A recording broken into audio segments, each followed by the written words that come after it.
प्रिय विद्यार्थियों, आज हम बीए द्वितीय वर्ष इतिहास के प्रथम प्रश्न पत्र के अंतर्गत बलबन की शासन व्यवस्था के विषय में चर्चा करेंगे। बलबन ने अपने राज्य को स्थायी सुल्तान को प्रभावशाली तथा शासन को सुदृढ़ बनाने की दृष्टि से राजत्व सिद्धांत का निर्माण किया। बलबन के राजत्व सिद्धांत की अनेक विशेषताएं थीं। पहली, सुल्तान दैवीय अधिकारों से संपन्न होता है, उसमें दैवीय अंश विद्यमान होता है।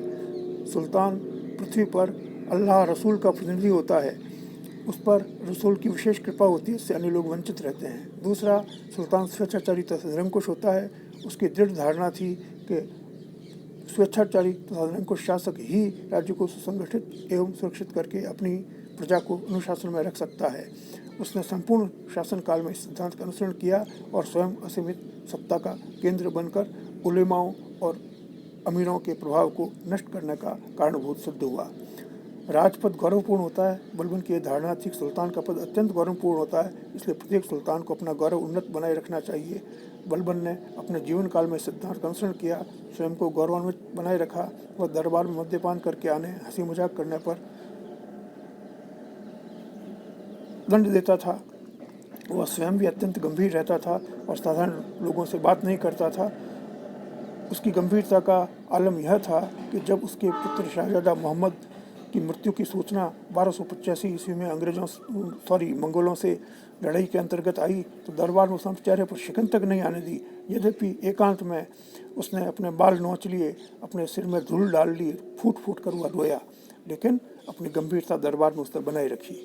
सुल्तान को कर्तव्यपरायण होना चाहिए। बलबन की धारणा थी कि सुल्तान को सदैव कर्तव्यपरायण होने के साथ सदैव प्रजा पालन का चिंतन करना चाहिए, आलसी अकर्मण्य नहीं होना चाहिए। वह कठोरता से शासन में विश्वास रखता था, अपने विरोधियों और विद्रोहियों का क्रूरता से दमन करने में विश्वास करता था। चोरों, डकैतों, मेवातियों, षड्यंत्रकारी अमीरों तथा विद्रोही सामंतों, विशेषकर बंगाल के तुगलक खाके विद्रोह को उसने कठोरता से, निर्ममता से कुचला। बलबन के सैनिक उपलब्धियां उतनी बड़ी नहीं हैं जितनी बड़ी उसकी शासकीय उपलब्धियां हैं। उसने दिल्ली सल्तनत को स्थायित्व प्रदान करते हुए विद्रोहियों का दमन किया। इसके कार्यों का संक्षिप्त विवरण इस प्रकार से दिया जा सकता है। पहला, सल्तनत में शांति की स्थापना।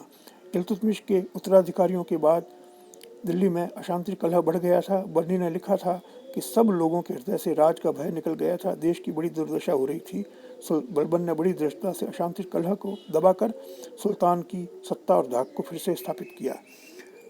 सल्तनत में केंद्रीभूत शासन की स्थापना करते हुए उसने 40 अमीरों का दमन किया और ऐसे स्वेच्छाचारी केंद्रीभूत शासन की पुनर्स्थापना की जिसमें शासन की सारी शक्तियां सुल्तान में केंद्रीभूत थीं। सुल्तान कोई भी महत्वपूर्ण कार्य अपने राज्याधिकारियों अथवा पुत्रों पर पूर्ण रूप से नहीं छोड़ देता था। इससे शासन के समस्त कार्यों में सुल्तान का परामर्श और आज्ञा प्राप्त करना आवश्यक हो गया।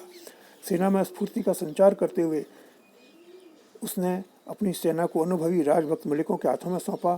सेना में हाथियों और घोड़ों की संख्या में वृद्धि की। सैनिकों को जागीर के स्थान पर नकद वेतन पर जोर दिया गया। प्रांतीय तथा स्थानीय हाकिम अपने सैनिकों को नकद वेतन न देकर भूमि ही दिया करते थे। बलबन ने सेना को इमादुल मुल्क के नियंत्रण में रख दिया। जो योग्य तथा कर्तव्यपरायण अमीर था उसे दीवाने आरिज बना दिया गया। इमादुल मुल्क ने सेना का अच्छा प्रबंध किया, उसमें अनुशासन स्थापित किया। बलबन ने संभवतः घोड़ों को दाग लगवाने की प्रथा आरंभ की। सैनिकों को अनाशस्त्र बनाने के लिए उनका वेतन बढ़ा दिया गया। अश्वसेना तथा पैदल सेना का संगठन किया गया। यद्यपि बलबन तथा इमादुल मुल्क ने सेना में बड़ा परिवर्तन नहीं किया, परंतु अच्छे वेतन एवं कठोर अनुशासन से सेना में नई स्फूर्ति का संचार हुआ। बलबन के शासनकाल में विद्रोह के फूट पड़ने और मंगोलों के आक्रमण का सदैव भय लगा रहता था, इसलिए बलबन ने पुराने दुर्गों का जीर्णोद्धार कराया। सीमा प्रदेश पर उन मार्गों पर नए दुर्गों का निर्माण करवाया जिससे होकर मंगोल भारत पर आक्रमण करते रहते थे, जहां सशस्त्र सेनाएं रखी गई। निष्पक्ष न्याय व्यवस्था के लिए वह अपने संबंधियों को भी दंडित करने में संकोच नहीं करता था। उसने बदायूं के सूबेदार मलिक बकबक को, अवध के इक़्तिदार अमीर खां और हैबत खां को कठोर दंड दिए। इससे लोगों में सुल्तान का भय बैठ गया। वह अपने नौकरों और गुलामों के साथ दुर्व्यवहार करने का साहस नहीं करते थे। उसने एक मजबूत गुप्तचर विभाग का गठन किया जो सुल्तान को समस्त प्रकार के अत्याचारों और अन्याय की सूचना देते थे। अपराध के सिद्ध हो जाने पर अपराधी को बिना किसी पक्षपात के दंड दिया जाता था। योग्य एवं कुलीन लोगों को राजकीय नौकरियां ही दी जाती थी। हिंदुओं तथा निम्न कुलीन वंश के मुसलमानों को वह राज्य में स्थान नहीं देता था। इससे उसने अमीर और उलेमाओं का अधिक विश्वास प्राप्त कर लिया।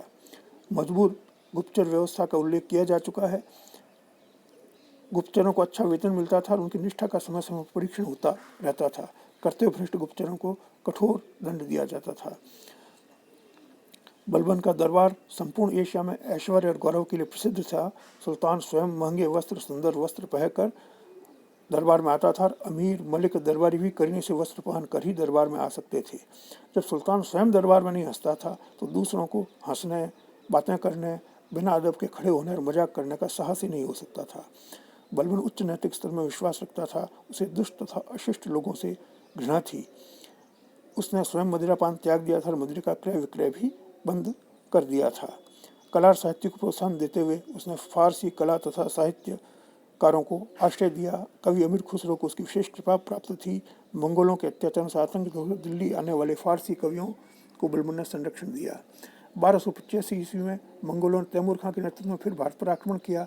शहजादे मोहम्मद ने मंगोलों का रास्ता रोका। मंगोल पराजित होकर भाग गए, किंतु शहजादा मोहम्मद मारा गया।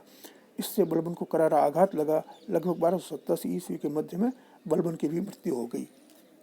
बलबन के चरित्र मूल्यांकन के विषय में कहा जा सकता है कि यद्यपि वह शारीरिक रूप से कुरूप था, परंतु उस भाग्य का धनी था।